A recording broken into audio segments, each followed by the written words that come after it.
একদিন জঙ্গলে রাজা ঈগল বিউটি পায়রার ডিমটি খাওয়ার জন্য তাকে আক্রমণ করতে থাকে। কিন্তু রাজা ঈগল কোনোভাবেই বিউটি পায়রাকে ধরতে পারছিল না। অপরদিকে বিউটি পায়রাও হাঁপিয়ে গিয়েছিল ছুটতে ছুটতে। তখন বিউটি পায়রা রাজা ঈগলকে বলে, শয়তান ঈগল, এভাবে আমার পিছু করিস না। আমার পিছু ছাড় বলছি। তোকে আমি কিছুতেই আমার ডিম খেতে দেব না। আমার প্রাণ চলে যাবে, তবুও আমি তোকে কিছুতেই আমার ডিম খেতে দেব না। এই ডিম ফুটে কিছুদিনের মধ্যেই আমার ছানা বের হবে। তোকে আমার ডিম খেতে দিয়ে কিছুতেই আমি আমার ছানাকে হারাতে চাই না। এখন জলদি করে আমার পিছু ছাড় বলছি। শয়তান ঈগল কোথাকার, যা যা এখান থেকে। আমাকে এবার রেহাই দে। বিউটি পায়রার এমন কথা শুনে তখন রাজা ঈগল বলে, হা হা হা হা হা, তুই আমাকে কিছুতেই তোর পিছু ছাড়াতে পারবি না। তাই বলছি, মন দিয়ে শোন। যদি নিজের ভালো চাস তো জলদি করে আমাকে তোর ওই ডিম দিয়ে দে বলছি। তুই আমার থেকে এই জঙ্গলের মধ্যে কোথায় পালাবি শুনি? এবার তোকে হার মেনে নিতেই হবে। জলদি করে এবার স্যালেন্ডার কর তো দেখি। এইভাবে পাজি ঈগল বিউটি পায়রার পিছনে ছুটতেই থাকে আর ছুটতেই থাকে। আর এদিকে বিউটি পায়রা তার ডিম বাঁচানোর জন্য প্রাণপণ চেষ্টা করতে থাকে। একটা সময় বিউটি পায়রা তার ডিম নিয়ে উড়তে উড়তে ক্লান্ত হয়ে যায়। আর সে একটা বড় গাছের ডালে গিয়ে বসে। আর সে খুব ক্লান্তি নিয়ে বলে, না না, আমি আর উঠতে পারছি না। হে সৃষ্টিকর্তা, তুমি আমার ডিম আর আমাকে এবার রক্ষা করো। ওই দুষ্টু পাজি ঈগলের হাত থেকে আমার ডিম নিয়ে আমাকে নিরাপদে পালিয়ে যাওয়ার শক্তি দাও। হে মালিক, তুমি সাহায্য করো আমাদেরকে। এসব বলে টুনি খুবই কান্না করতে থাকে। আর এর কিছু সময় পরে সেখানে সেই দুষ্টু পাজি রাজা ঈগল চলে আসে। তখন রাজা ঈগল হাসতে হাসতে বলে, হা হা হা হা হা, কি রে বিউটি পায়রা, আর পারলি না তো আমার সাথে ছুটে? শোন, তোকে আমি আবারও বলছি, তুই যদি নিজের জান বাঁচাতে চাস তাহলে তুই ওই ডিম আমাকে দিয়ে জান নিয়ে পালিয়ে যা। রাজা ঈগলের এমন কথা শুনে বিউটি পায়রা কান্না করতে থাকে আর বলে, তোমাকে আমি আগেও বলেছি, এখনো বলছি, আমার পিছু ছোটা বন্ধ করো এবার। আমি কিন্তু চিৎকার করে সবাইকে ডাকবো এখানে। তোমার এমন অন্যায়ের জন্য বিচার চাইবো আমি। বিউটি পায়রার এমন কথা শুনে তখন রাজা ঈগল হাসতে হাসতে বলে, ওরে বাবা রে, তোর কথা শুনে তো আমি খুবই ভয় পেয়ে গেলাম। তুই চিৎকার করবি তাই না? দেখ তাহলে তোর মুখটা আমি সারা জীবনের জন্য কিভাবে বন্ধ করে দেই। এ কথা বলে রাজা ঈগল বিউটি পায়রার ওপর প্রচণ্ড আক্রমণ শুরু করে দেয়। এদিকে বিউটি পায়রা রাজা ঈগলের আক্রমণ সহ্য করতে না পারায় তার হাত থেকে তার ডিমটা মাটিতে পড়ে যায়। আর ডিমটি গড়াতে গড়াতে একটা ঝোপের আড়ালে চলে যায়। এদিকে রাজা ঈগল বিউটি পায়রাকে মারতে মারতে একেবারেই মেরে ফেলে। তখন রাজা ঈগল বলে, এবার দেখ বিউটি পায়রা, আমার সাথে পাঙ্গা নিলে তার পরিণতি কি হয়। তুই নিজের জীবনটা অনেক অল্প বয়সেই কিভাবে হারালি। কিন্তু সেসব তো গেল, বিউটি পায়রার সে ডিমটা কোথায় গেল? আল্লাহ আল্লাহ, ডিমটা কোথায় পড়ে গেল? যাই গিয়ে নিচে খুঁজে আসি গিয়ে। এ কথা বলে রাজা ঈগল বিউটি পায়রার ডিমটি খোঁজার জন্য গাছ থেকে নিচে নেমে চলে আসে। আর নিচে এসে সে এদিকে ওদিকে ডিমটি খুঁজতে থাকে। কিন্তু ডিমটি ঝোপের আড়ালে থাকার কারণে ডিমটি আর খুঁজে পায় না। আর ডিমটা খুঁজে না পেয়ে রাজা ঈগল হতাশ হয়ে বিউটি পায়রার মরা দেহটি নিয়ে সেখান থেকে চলে যায়। আর এদিকে ওই বনেরই আর এক প্রান্তে টুনি ওই বনের এক নদীতে থাকা মাছদের সাথে কথা বলছিল। না না বাপু, আমি আর পারছি না।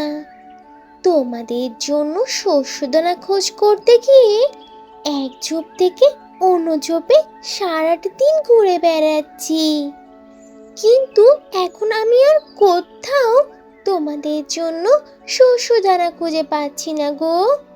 আমি এখন আসি, খুবই ক্লান্ত হয়ে গিয়েছি। তোমরা ভালো থেকো, পরে আবার দেখা হবে। এই বলে টুনি তার বাসার দিকে উঠতে শুরু করে। কিন্তু সে হঠাৎ করেই বিউটি পায়রার ডিমটি দেখে চমকে ওঠে আর বলে, হায় হায়, এ কি? এটা কার ডিম? আর ডিমটা এখানে কিভাবেই বা এলো? ও মা, ডিমটা তো নড়ছে। তার মানে এই ডিমের মধ্যে নিশ্চয়ই ছানা রয়েছে। একটু তা দিলে ডিম ফুটে ছানাটা বের হয়ে যাবে। কিন্তু এই ডিমটা কার? কে এই ডিমের মা? কোথাও তো কাউকে খুঁজে পাচ্ছি না। তাহলে একটু ভালো করে খুঁজে দেখি, কোথাও কাউকে পাওয়া যায় কিনা। এসব ভাবতে ভাবতে টুনি বিউটি পায়রার সেই ডিমটি নিয়ে উড়তে শুরু করে। কিন্তু অনেক খোঁজাখুঁজি করেও কাউকে পেল না যে এই ডিমটার মালিক। আর কিভাবেই বা পাবে?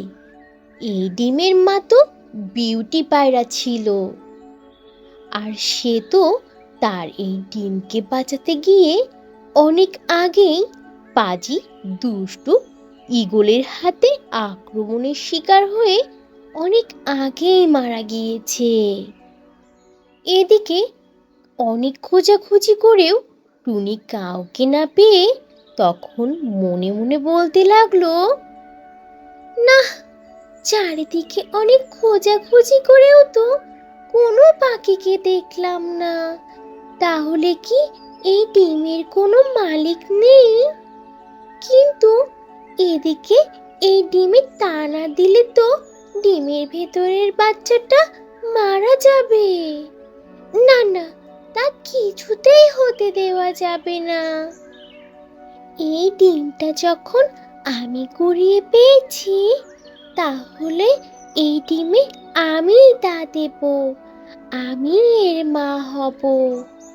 এই কথা বলে টুনি পরম যত্নে ডিমটাকে আগলে নিয়ে তার বাসায় চলে যায় আর সেই ডিমে তা দিতে বসে যায়।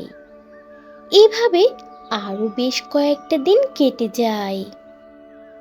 আর একদিন সেই ডিম ফুটে ছোট্ট একটা ফুটফুটে পায়রার ছানা বেরিয়ে আসে। আর সেই ছানা কবুতরটি অনেক কান্না করতে থাকে আর বলতে থাকে, মা মা মা মা তখন টুনি বাচ্চা ছানাটার কান্না দেখে বলে, আহারে মা, কাঁদে না মা, কাঁদে না।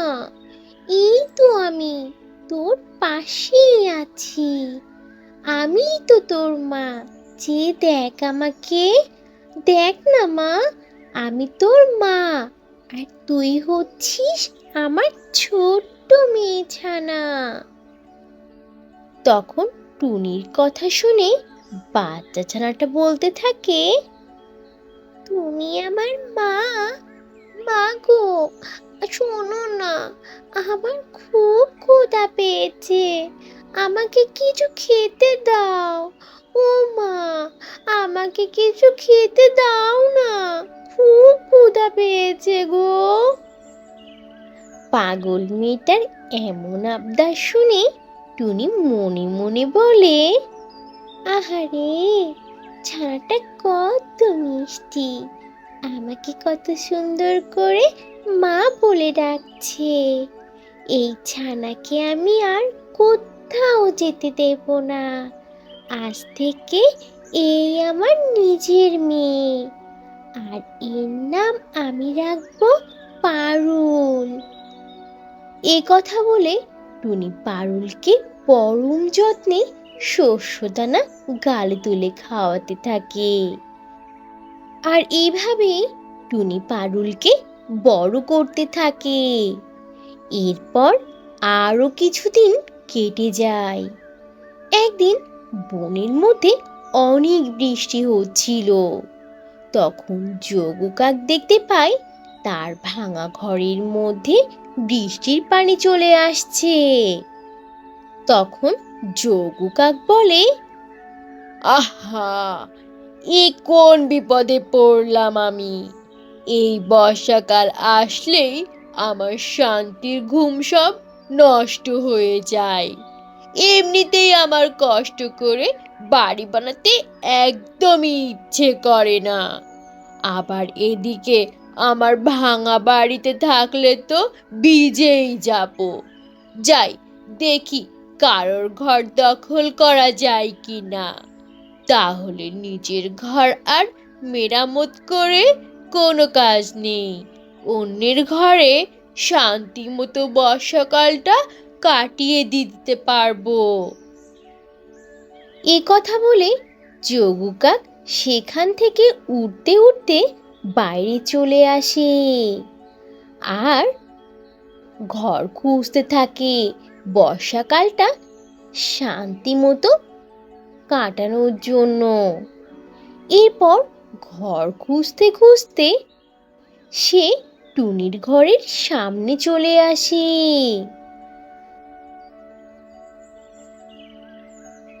কি হবে এরপরে সেসব থাকছে পরের পর্বে। তো বন্ধুরা, এই ছিল আজকের গল্প। গল্পটি থেকে কি শিক্ষা পেলে তা অবশ্যই কমেন্ট করে জানাবে। আর ভালো লেগে থাকলে একটা লাইক করে দেবে। আর এখনো যদি চ্যানেলটি সাবস্ক্রাইব না করে থাকো তাহলে এখনই লাল রঙের বাটনটি চেপে চ্যানেলটিকে সাবস্ক্রাইব করে দাও। আর অল দি নোটিফিকেশন প্রেস করে রাখো। তাহলে বন্ধুরা, আজ এখানেই শেষ করছি। আবার দেখা হবে নতুন কোনো ভিডিওতে, নতুন কোনো গল্প নিয়ে। সে পর্যন্ত তোমরা সবাই ভালো থাকবে আর নিজেদের প্রতি খেয়াল রাখবে। আল্লাহ হাফিজ।